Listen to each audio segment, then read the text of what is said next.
Why humans should colonize Mars.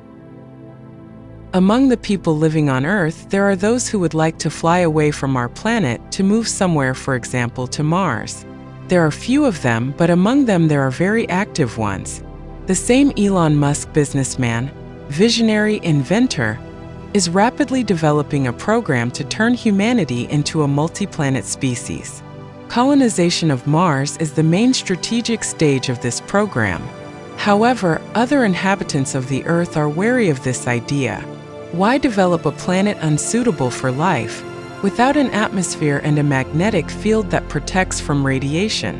What is the point of living underground and walking around in a spacesuit all your life?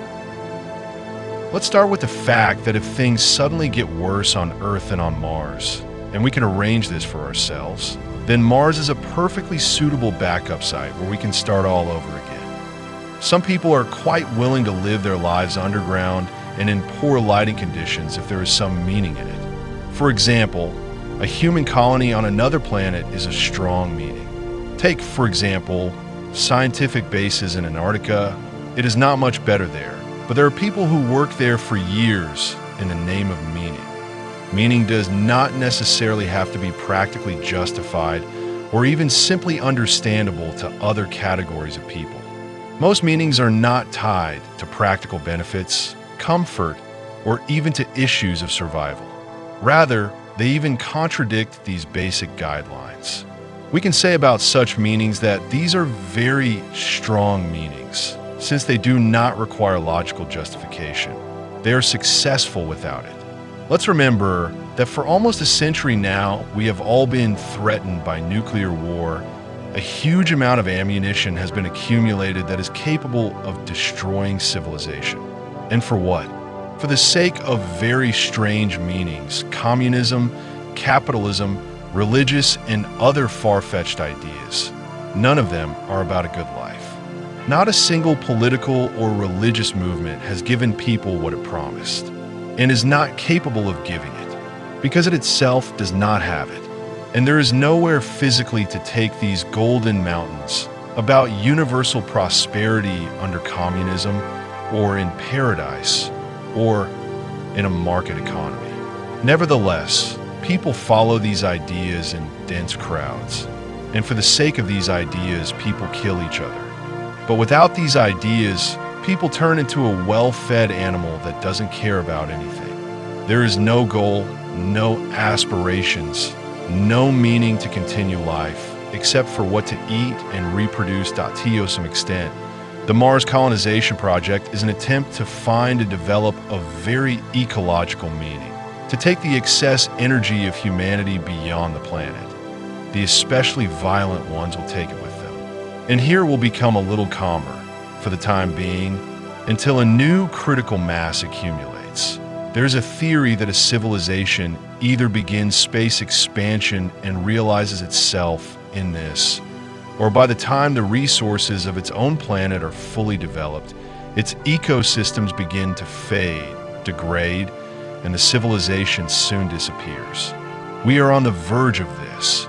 Either we reduce the rate of self-reproduction, and somehow we will last for several hundred years, by saving and leaving some part of the wild nature untouched. But this is not a way out, because without population growth, genetic degeneration begins.